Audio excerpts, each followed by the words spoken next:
नमस्कार दोस्तों, कैसे हैं आप सभी लोग। उम्मीद करता हूँ आप सभी लोग जहाँ पर भी होंगे बढ़िया होंगे और स्वस्थ होंगे। समुच्चय का हमारा 5वां लेक्चर है। 5वें लेक्चर में हम लोग इंटरवल के बारे में जानेंगे, सबसेट के बारे में जानेंगे, रियल नंबर के जो उप समुच्चय होते हैं यानी कि सबसेट होते हैं उसके बारे में हम लोग जानेंगे। ठीक है, बहुत ही विस्तार से और बहुत ही बेसिक चीजें आपको समझाई जा रही हैं इस क्लास में। ठीक है, तो उम्मीद करता हूँ आप सभी लोग वीडियो को लास्ट तक देखेंगे और आप लोग अपना फीडबैक जरूर देंगे। ठीक है, तो चलिए हम लोग क्लास को स्टार्ट करते हैं और आप सभी लोग सबसे पहले एक हेडिंग डाल लीजिएगा, उपसमुच्चय। क्या है? उपसमुच्चय। ठीक है, उपसमुच्चय को हम इंग्लिश में बोलते हैं सबसेट। क्या बोलते हैं? सबसेट। सबसेट हमारा क्या होता है इसके बारे में हम थोड़ा इंफॉर्मेशन दे रहे हैं, छोटा सा इंट्रो इसका है। सबसेट ये होता है कि मान लीजिए हमारे पास दो समुच्चय दिए गए हों ए और बी। ठीक है, अब समुच्चय ए में हमारे पास दिए गए हैं अवयव यानी कि कंपोनेंट 1 2 3 4। ठीक है, और समुच्चय बी में हमारे पास कंपोनेंट दिए गए हैं 3 2 1 4। ठीक है, ये हमारे पास ये कंपोनेंट दिए गए दो समुच्चय के। ठीक है, तो इसका मतलब ये है ए का प्रत्येक अवयव समुच्चय बी में है। ठीक है, समुच्चय ए का प्रत्येक अवयव समुच्चय बी में है तो हम कहते हैं ए बी का सबसेट है। क्या है? सबसेट है। समझ में आई बात ना? क्या बोलेंगे? ए बी का सबसेट है। क्लियर है? नहीं समझ में आया? चलिए मैं आपको एक बार फिर से समझा देता हूं। देखिए, समुच्चय ए का प्रत्येक अवयव अगर समुच्चय बी में दिया गया है तो हम इसको कहते हैं ए बी का सबसेट है, यानी कि ए बी का उपसमुच्चय है। क्या है? बी का उपसमुच्चय है। सबसेट को हम रिप्रेजेंट करते हैं इस टाइप से। ठीक है, तो हम इसको बोलेंगे ए सबसेट बी, यानी कि ए बी का उपसमुच्चय है। क्या है? ए बी का उपसमुच्चय है। क्लियर है ना? चलिए एक मैं और एग्जाम्पल दे रहा हूं जो कि हमारे लाइफ से जुड़े ही एग्जाम्पल है। मान लीजिए कि आप क्लास 11th में पढ़ रहे हैं। ठीक है, आप कहां पर पढ़ रहे हैं? क्लास 11th में पढ़ रहे हैं। ठीक है, आप क्लास 11th में पढ़ रहे हैं। आप जिस स्कूल में पढ़ रहे हैं, क्या है? आप जिस स्कूल में पढ़ रहे हैं उस स्कूल में टोटल मान लीजिए 9 से लेकर 12 तक हमारा क्लास चलता है। ठीक है, तो आप पढ़ रहे हैं क्लास 11th में। अगर मैं ये कहूंगा कि आपकी क्लास के जितने बच्चे हैं वो सभी उस स्कूल में हैं, ठीक है, तो इसका मतलब ये है कि जो पूरा स्कूल है वो हमारा क्या है? बी है। क्या है? यानी कि सब बी है, समुच्चय बी है। और आपका क्लास जो है, क्लास 11th जो है वो क्या है? ए सबसेट में आता है। तो हम कहेंगे ए बी का उपसमुच्चय, यानी कि आप जो अपने क्लास में तो पढ़ ही रहे हैं लेकिन आप किसके अंडर में चल रहे हैं? आप अपने पूरे स्कूल के अंडर में चल रहे हैं। ठीक है, पूरे स्कूल के बच्चे और आपके क्लास के बच्चे जो हैं, ठीक है, वो क्या है? एक प्रकार से सबसेट के रूप में आ जाते हैं, यानी कि उपसमुच्चय के रूप में आ जाते हैं। ठीक है, तो आपके क्लास के जो बच्चे हैं ना वो पूरे स्कूल में हैं। आपके क्लास के बच्चे पूरे स्कूल में हैं तो इसको बोलते हैं, आपके क्लास के बच्चे जो है वो पूरे स्कूल में, तो बोलते हैं ए सबसेट बी। क्या बोलते हैं? ए सबसेट बी। क्लियर है ना? यहां तक आपको समझ में आ गया कि नहीं समझ में आ गया? देखिए, अब एक कंडीशन होती है ए इक्वल बी, यानी कि ये क्या होता है? इक्वल सेट में आ जाता है। किसमें आ जाता है? इक्वल सेट में आ जाता है। ऐसी कंडीशन सबसेट में कहां पर आती है आपको पता है? ऐसी कंडीशन जो वो सबसेट में कब आती है? अगर मान लीजिए ए का प्रत्येक अवयव बी में है, ठीक है, तो ये क्या हो जाएगा? एक सबसेट हो जाएगा। लेकिन अगर ये कहा जाए बी का प्रत्येक अवयव ए में है तब ये कंडीशन आती है। क्या है? तब ये कंडीशन आती है। तो हम इसको लिखते हैं ए इक्वल बी, यानी कि ए बी में भी है और बी ए में भी है। ठीक है, यानी कि दोनों क्या है? आपस में बराबर दिए गए। ठीक है, जैसा कि ये एग्जाम्पल हम आपको दिए हैं, ए से बी वाला ये एग्जाम्पल आपको दिए हैं। क्लियर है ना? तो हम इसको ऐसे लिखते हैं। अगर बाय द वे ऐसी कंडीशन आ जाती है कि ए जो है वो बी का सबसेट तो है, बट ए जो है वो बी के बराबर में नहीं दिया गया है। क्या है? बी के बराबर में नहीं दिया गया है। तो ऐसी कंडीशन जब आएगी तो आप तुरंत समझ जाइएगा, इसको हम बोलते हैं उचित सबसेट। क्या बोलते हैं? उचित सबसेट बोलते हैं। क्या बोलते हैं? उचित सबसेट बोलते हैं। क्लियर है ना? कोई दिक्कत? इसका मतलब यह है कि जो है ए बी का है उचित सबसेट, यानी कि क्या है? ए बी का उचित सबसेट है, उचित है। ठीक है। और जो बी है वो जो बी है ना, वो ए का क्या है? अधिक समुच्चय या अधिसमुच्चय। अधिसमुच्चय क्या है? समुच्चय। ठीक है ना? अधिक यानी कि ज्यादा सेट इसमें है। ठीक है। क्या है? ज्यादा सेट है। ए में ज्यादा सेट है। ए जो बी है ए का अधिक समुच्चय है। तो कहने का मतलब ये है, अगर हम बी में एक संख्या पर 5 ऐड कर देते हैं तो यहाँ पे देखिएगा जो ए में हमारे अवयव दिए गए वो 4 तक दिए गए, बी में क्या दिए गए? 5 तक दिए गए। ठीक है। कहाँ तक दिए गए हैं? 5 तक दिए गए हैं। तो ए से अधिक हुआ कि नहीं हुआ हमारा बी? तो इसी को बोलते हैं बी जो है वो ए से अधिक समुच्चय है। क्या है? अधिक समुच्चय है। जब कंडीशन आ जाएगी A subset B but A not is equal to B, तो हम कहेंगे ए बी का उचित समुच्चय है। क्या है? उचित समुच्चय है। क्लियर है ना? बिल्कुल सिंपल यूपी बोर्ड का है, बहुत ही सिंपल है। यहां तक किसी को कोई दिक्कत है? अगर दिक्कत है तो कमेंट कर सकता है, अगर नहीं दिक्कत है तो क्या करना करेगा? चैनल को सब्सक्राइब करके डेली क्लास को अटेंड करेगा और ज्यादा से ज्यादा लोगों तक शेयर करेगा। ठीक है। यहां तक क्लियर है ना? इसी को बोलते हैं हम सबसेट। क्या बोलते हैं? सबसेट बोलते हैं। कोई दिक्कत, कोई भी कंफ्यूजन हो तो आप हमें कमेंट कर सकते हैं। ठीक है। अब देखिएगा, एक होता है एकल समुच्चय, इसी में आ जाता है एकल समुच्चय। एकल समुच्चय का मतलब ये हो जाता है यानी कि जिसमें एक समुच्चय, यानी कि एक समुच्चय का एक अवयव होता है। जैसे कि मान लीजिए अगर हम बोलेंगे एकल समुच्चय तो यहाँ पर आ जाएगा ए। मान लीजिए ए जो है ना वो सिर्फ एक ही कंपोनेंट है, यानी कि एक ही अवयव है, हम इसको बोलते हैं एकल समुच्चय। जिसमें एक ही अवयव होता है उसको हम बोलते हैं एकल समुच्चय। यहाँ तक क्लियर है ना? चलिए, बहुत बढ़िया है। अगर क्लियर है तो बहुत बढ़िया है, अगर नहीं क्लियर है तो भी बढ़िया है, क्योंकि हमें ये तो कंफर्म हो जाएगा कि आप हमारे क्लास को अटेंड नहीं करते हैं, बढ़िया से नहीं समझते हैं, है कि नहीं है? अगर आपको समझ में आ रहा है तो बहुत बढ़िया है, अगर नहीं समझ में आ रहा तो हमें ये तो क्लियर हो जाएगा कि आप हमारे क्लास को बढ़िया से अटेंड नहीं करते हैं। ठीक है। एक है इसमें दूसरा पॉइंट है, इस लेक्चर में एक दूसरा पॉइंट है। वो क्या है? वो है वास्तविक संख्याओं के समुच्चय का उपसमुच्चय। क्या है? वास्तविक यानी कि रियल नंबर। क्या है? रियल नंबर के जो सेट है ना उन सभी का एक क्या है? सबसेट है। क्या है? सबसेट। सब लिख दिया मतलब आप समझिए कि सबसेट है। चलिए पूरा लिख देता हूं। क्या? सबसेट है। इसको हम क्या बोलते हैं? वास्तविक संख्याओं के समुच्चय का सबसेट, यानी कि उपसमुच्चय। इसका भी तो वास्तविक संख्या कौन कौन सी होती है? वास्तविक संख्या भैया एक होती है 1 2 3 4, ठीक ना? ये सब नेचुरल नंबर होते हैं जिसको हम बोलते हैं वास्तविक संख्या, यानी कि N is equal to 1 2 3 4 5 dot dot dot करके ये सब हमारे क्या है? नेचुरल नंबर है। ठीक है। क्या है? नेचुरल नंबर है। ये क्या है? जब ये वास्तविक संख्या का जो सेट है इसका एक क्या है? सबसेट ये है, इसी को हम बोलते हैं क्या है? एक सबसेट है। ठीक है। अब मान लीजिए हमारे पास इंटीजर दिया गया है। क्या दिया गया है? इंटीजर दिया गया, यानी कि जेड दिया गया है। तो इंटीजर यानी कि पूर्णांकों का जो समुच्चय होगा, इंटीजर यानी कि जेड से जो पूर्णांकों का समुच्चय होगा क्या हो गया? डॉट डॉट करके -3 -2 -1 0 1 2 3, ठीक है, डॉट डॉट करके यहां तक दिया रहता है। तो ये इनफाइनाइट चलता है, इनफाइनाइट तक जाता है। ठीक है। कहां से चला कहां तक नहीं गया किसी को कुछ नहीं पता है। तो ये भी क्या है? इसी को बोलते हैं रियल नंबर का जो सेट होता है उन सभी का एक सबसेट ये है। क्या है? एक सबसेट है। अगर आप रेशनल नंबर की बात करेंगे, रेशनल नंबर में p बाई क्यू की फॉर्म में दिया जाता है। किसकी फॉर्म में दिया जाता है? p बाई क्यू की फॉर्म में दिया जाता है। जो भी हमारे पास नंबर होते हैं उनको हम p बाई क्यू की फॉर्म में लिखते हैं रेशनल नंबर में।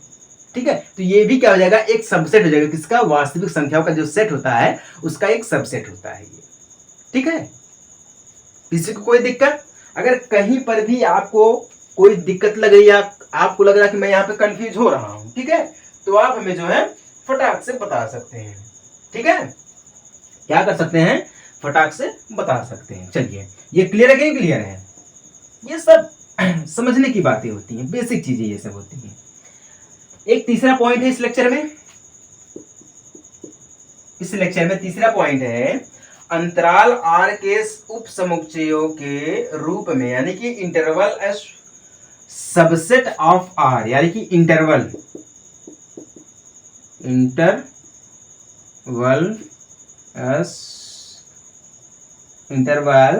अ सबसेट क्या है, subset of R, subset of R क्या है, आर है। इसका मतलब ये है, इंटरवल का मतलब होता है अंतराल, क्या है, अंतराल। अंतराल किस चीज का होता है मैं आपको बताता हूं। देखिए अंतराल आर, यानी कि जो रिलेशन हमारा आर इसमें दिया गया, अंतराल आर के जो उप समुच्चय के रूप में हमें इसको कन्वर्ट करना है, तो हम कैसे करेंगे, ठीक है। अंतराल आर का जो उप समुच्चय होगा उसके रूप में कन्वर्ट करना, तो कैसे करेंगे। देखिए हमारे पास दो कंडीशन होती है। एक, जब हमारे पास संख्या आती है ए बी इप्सिलॉन आर होता है, ठीक है, तो इसका मतलब ये हो जाता है कि ए इप्सिलॉन आर, ठीक है, मतलब ए जो है वो आर से एक रिलेशनशिप में है, ठीक है।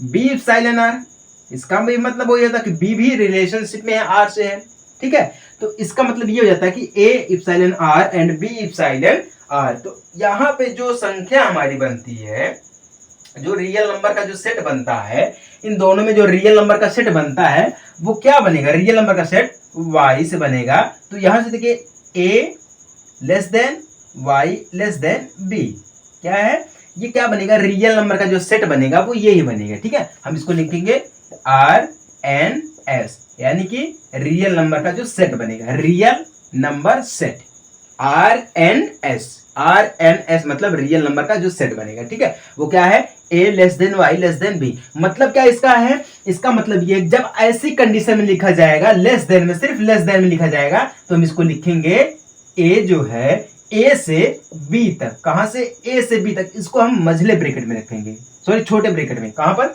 छोटे ब्रैकेट में रखेंगे। इसका मतलब ये हो जाता है कि a से b के बीच के जो अंतराल रहेंगे उनको हम लिखेंगे, ठीक है। इसका मतलब जब हम छोटे ब्रैकेट में लिखते हैं, याद रखिएगा, जब भी हम कोई क्वेश्चन आता है, जब हम उसको छोटे ब्रैकेट में लिखते हैं, तो इसका मतलब ये हो जाता है कि ए से बी के बीच की, ए और बी को नहीं लेंगे, इन दोनों के बीच की संख्या को हम लेंगे, ठीक है। इन दोनों के बीच का जो अंतराल होगा, ठीक है, जो क्या है, जो अंतराल होगा वो हमारा होगा एक सबसेट, क्या होगा, सबसेट होगा। जब, अब देखिए, जब ये अंतराल आएगा ना, तो वहां पे सबसेट की बात की जाएगी, लेकिन जिस लाइन पे ए बी हमारा रहेगा ना, हम ये ए और बी वो उस लाइन में नहीं रहेगा, उस अंतराल में नहीं रहेगा, ठीक है। इसके बीच का जो डिफरेंस रहता है वो अंतराल रहेगा। समझ में आई बात ना, ये अंतराल होता है, ठीक है। इसमें 4 कंडीशन दी जाती है।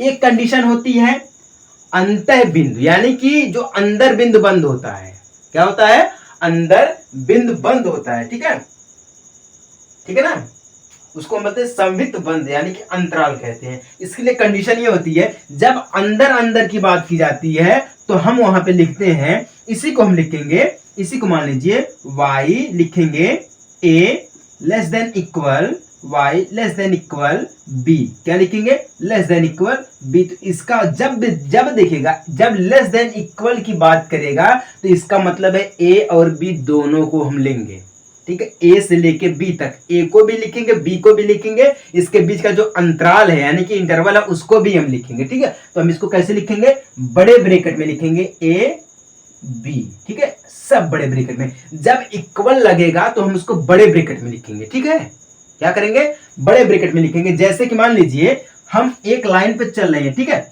एक लाइन पे चल रहे हैं ए और बी, तो यहां पर हम जब लिखेंगे तो हम देखिए इंटरवल की बात करेंगे, जब साथ में लिखेंगे तो हम इसको क्या करेंगे, एक गोला बना देंगे, ठीक है। इसका मतलब है ए और बी, ऐसे स्मॉल में लिखेंगे, ठीक है, स्मॉल में ए और बी लिखेंगे। मतलब इसका क्या है, ए से बी तक, यानी कि ए भी गिना जाएगा बी भी गिना जाएगा, ठीक। इसका मतलब ये हो जाता है, इसका मतलब ये हम यहाँ पे गोला सिर्फ बना देंगे, मतलब ये खाली है, इसको नहीं लेंगे, ए और बी को नहीं लेंगे, इसके बीच का जो अंतराल रहेगा उसको लेंगे, ठीक है, इंटरवल रहेगा। अब इसका मतलब है ए से लेके जो इंटरवल रहेगा उस सभी को हम लेंगे, ठीक है। इसको हम बंद में लिखते हैं, इसको हम छोटे ब्रैकेट में लिखते हैं, यानी बड़े ब्रैकेट में लिखते हैं यानी कि पूरा बंद कर देते हैं, इसको हम छोटे ब्रैकेट में लिखते हैं। ठीक है, ये कंडीशन हो जाता है अंतराल के लिए। किसके लिए? अंतराल के लिए कंडीशन हो जाता है। और एक और कंडीशन होता है इसमें कंडीशन होता है ए खुला रहता है, ठीक है, और बी बंद रहता है। क्या है?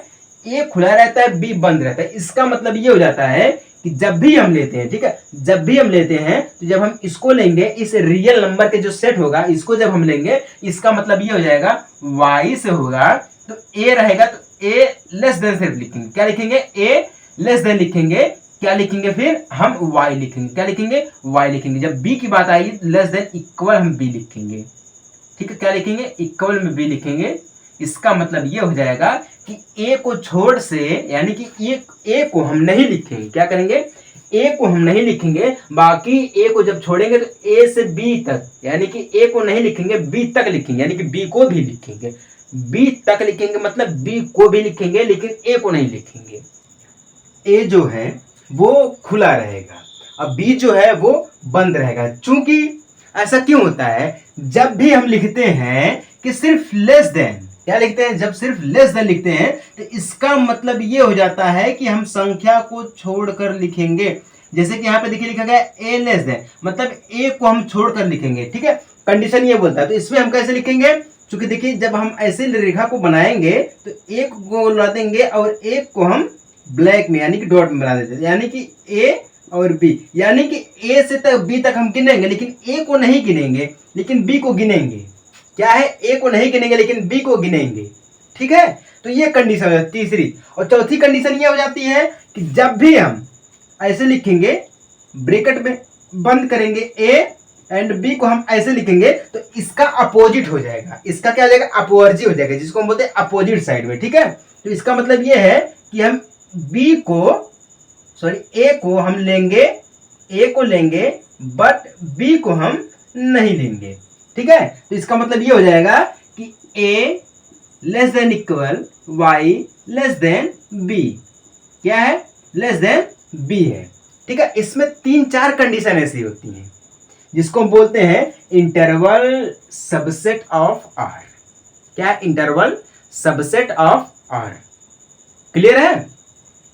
किसी को कोई दिक्कत, किसी भी प्रकार की दिक्कत अगर होगी तो वह हमें बता सकता है। ठीक है, देखिए लाइट का कोई भरोसा नहीं रहता है, ऑनलाइन हमारा चलता है, लाइट रहती है तो ठीक है, नहीं तो कट जाती है, फिर क्लास को बंद करना पड़ जाता है। ठीक है, तो ऐसे चलता रहता है। ये समझ में आया कि नहीं समझ में आया आप सभी लोगों को? हाँ, बहुत बढ़िया। जब आपको हम रियल नंबर समझाएंगे तो उसमें ये सारी चीजें कवर हो जाएंगी। ठीक है, जब क्लास 11th का रियल नंबर चलेगा तो उसमें ये सारी चीजें जो है ना वो कवर हो जाएंगी। ठीक है, घबराइएगा मत। एक होता है इस लेक्चर में, एक होता है पावर सेट। क्या होता है? पावर सेट होता है। पावर यानी कि घात समुच्चय। क्या होता है? घात समुच्चय यानी कि सेट। क्या होता है? घात समुच्चय होता है। इसका मतलब ये हो जाता है कि हमारे पास जो कंपोनेंट रहते हैं उनको हम एक पावर के रूप में लिखते हैं। मान लीजिए हमारे पास जो है वो P एक घटना घटी। ठीक है, A समुच्चय में अगर हमारे पास दिया गया 5, ठीक है, 5 जो होता है ना वो सभी में रहेगा, क्योंकि 5 जो है सभी का एक सबसेट है। सभी समुच्चयों का 5 एक सबसेट होता है। ठीक है, तो अगर मान लीजिए हमारे पास एक घटना घटी है PA, इसमें कंपोनेंट हमारे दिए गए हैं 1 2 दिए गए हैं, हम इसको लिखेंगे 5, फिर लिखेंगे 1, फिर लिखेंगे 2, फिर लिखेंगे 1 2, दोनों को लिखेंगे। ठीक है, क्या लिखेंगे? दोनों को लिखेंगे। तो इसमें कितने कंपोनेंट है? 1 2 3 4। क्या है? 1 2 3 4 है। हम लिखेंगे PA इज इक्वल टू 4 या लिखेंगे 2 की पावर 2। जितने कंपोनेंट रहेंगे उन सभी को हम पावर में कर देंगे। ठीक है, जैसे कि यहां पर दिया गया है, कोई भी सेट हो, जिस सेट में जितने कंपोनेंट रहेंगे उन सभी को हम एक पावर में कर देंगे। कहां पर करेंगे? एक पावर में कर देंगे। जब पावर में कर देंगे उसी को हम बोलते हैं पावर सेट। क्या बोलते हैं? पावर सेट या घात समुच्चय बोलते हैं। समझ में आई? अभी इस लेक्चर में किसी को कोई डाउट किसी भी प्रकार का है तो हमें बता सकता है। ठीक है, अगर नहीं दिक्कत है तो कोई बात नहीं है। अब हम जो है चलेंगे अपने अगले लेक्चर की तरफ। ठीक है, तो चलिए मिलते हम आपसे एक छोटे से ब्रेक के बाद। तब तक ले जय हिंद, वंदे मातरम।